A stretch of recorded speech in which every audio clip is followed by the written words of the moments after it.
Being off-grid, it's not simple as people could think. You just put your energy and your time into stuff that really matters for you. When I decided to start this project, this place was a jungle basically. So I arrived there and I saw this beautiful cliff on top of the mountain, and I'm like, okay, I'm gonna build a house there. And that's where the fun began. It's just like, how do you bring material on top of this mountain? And then my friend came with like this material elevator idea, which we built in like 2 days. But basically it was the trail first, and then the material elevator, and then cleaning the rock, removing some trees that was like right in the middle of the place. But I wanted to keep it wild as possible. I got friends that helped for the frame. It took 3 years because just bring materials, it's super long. There was no road. You bring everything by 4-wheeler with a small trailer, and you carry everything by hands.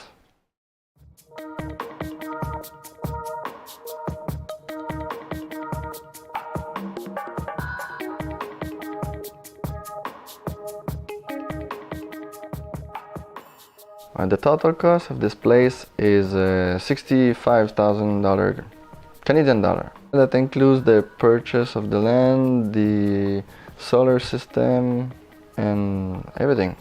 I've been living here with my girlfriend since 1 year. I think it's the best thing that could have ever happened, because living here sometime alone could be long. And also it's always better to share a place with the person that you love.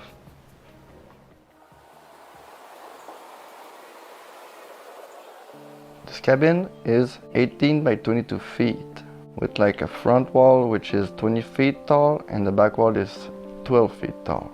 But it's small, it's not super big, but like because it's made high, then we have more space. There's basically 2 lofts. One loft is more like a living room. The other loft is my bed.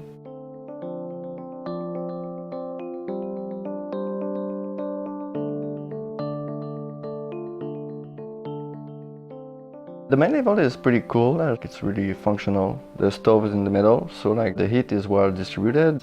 It's not so big, so it's pretty efficient.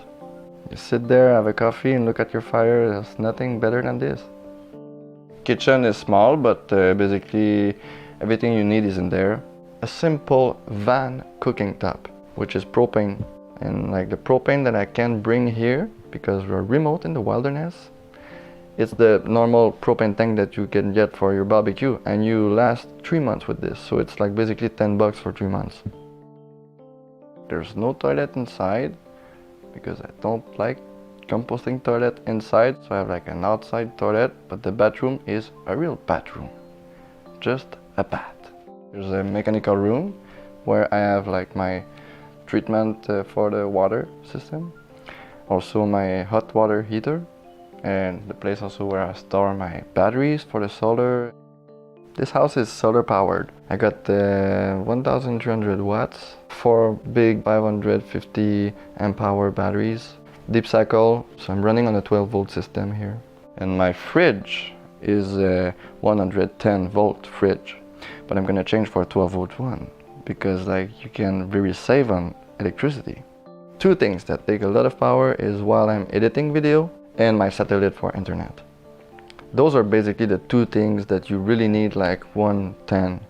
I have a backup system, which is a generator, so sometimes during winter or like the months where it's just clouds, you start it 1 hour during the morning or 1 hour at night, and then you're good.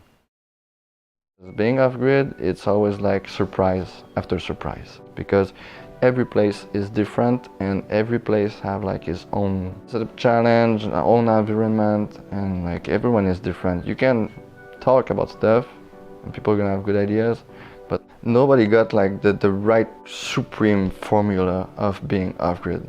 Everyone is kind of struggling at some point because you try stuff, didn't work, so you try something else, it works, so you're like, okay, I'll stay with this. There's always place for creativity. And that's a cool thing about being off-grid, I think. The biggest challenge here is the water management. There's no well, because like try to bring a truck to dig a well here, you're gonna have fun. So what I did is like simply I use what is all around me, so the rain. I got 3 tanks, 1000 liter each, which are plug-in series. So one is full, there's an overflow that go into like the second tanks, and there's another overflow into the third tanks. And that's about it. Like you wait for the rain and then you fill your tank and you just take care of not using too much water. I'm not really drinking the rainwater. Sometimes I do my coffee with, never had any problem. I can get my drinkable water from a spring. Basically the rain go into the gutter, which there's a first filter is a simple like metal tray with holes in it. Then the first tank is placed on the second floor, because during winter like you heat and then the heat go up, and then you want your water to not freeze, because sometimes you're not there for a while and then you just do a fire or you ask a neighbor to go, and like it keeps the water warm. And my other tanks are in a shed outside, which are always full, and it's really long to freeze like 1000 liters. But I got fans which are pushing air from like the second floor to the shed, and then like there's another fan that is pushing air into the cabin, so there's like an air circulation like this. I insulated this place with pink insulation, it's R20 and the walls. Then I put the layer of foam, which I spray foam all around, so maybe I'm hitting like R32 on the walls and R36 on the ceiling. And the floor is pink also insulation. So this place, it takes like 1 hour to eat, and then you're gonna stay for a while with a simple fire. Winter here are really nice because it's cozy, but you need to like snowshoeing and bring your food with a backpack. When people are like, but the trail is long, but no, take your apartment to the subway to your work is basically this, but you are in the forest and it's pretty nice. During winter, for example, I wake up in the morning, I'm gonna start my coffee on the stove, and then I'll go outside and just shovel the solar panels so I can get electricity. So it's just simple stuff like this that you have to do, but it's kind of fun actually. During summer it's different. During summer you wake up, you do your coffee, because coffee is important, but it's different. So you try to not wake up super late, because in a way it's hot, and so you go outside and like water all the plants. There's always stuff to do. Why I decided to build a place instead of like going to the bank and just ask for a mortgage? Just like my father always complained about like having a mortgage all my life. So I was like, if there's something that I really don't want, is a mortgage. So with the job that I have, I'm freelancer, I can take some times off and just build my home place. And that's a thing that I don't have before much, because I was working, and then someday I stopped working. I was kind of lost, so I said, I'm gonna build a house.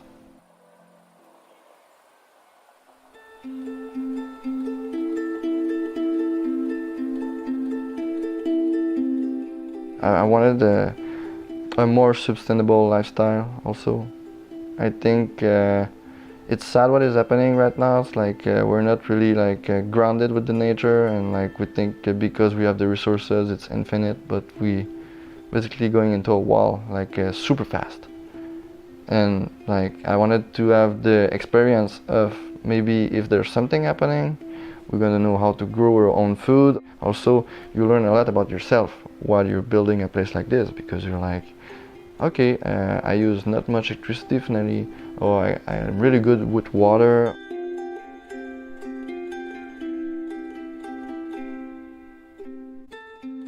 One thing I really like about living here is being surrounded by nature. It's really cool to actually see the plants growing all around you and the trees. This lifestyle is definitely what I really want to do all my life until I can't walk the mountain anymore. Or if I find another place, because I would really like a farm. Please share this video if you liked it. Also, be sure to subscribe to Exploring Alternatives and check out our playlists for more stories like this. Thanks for watching. What is electricity for? 12 volt for the win. As we are off-grid, I order internet with birds.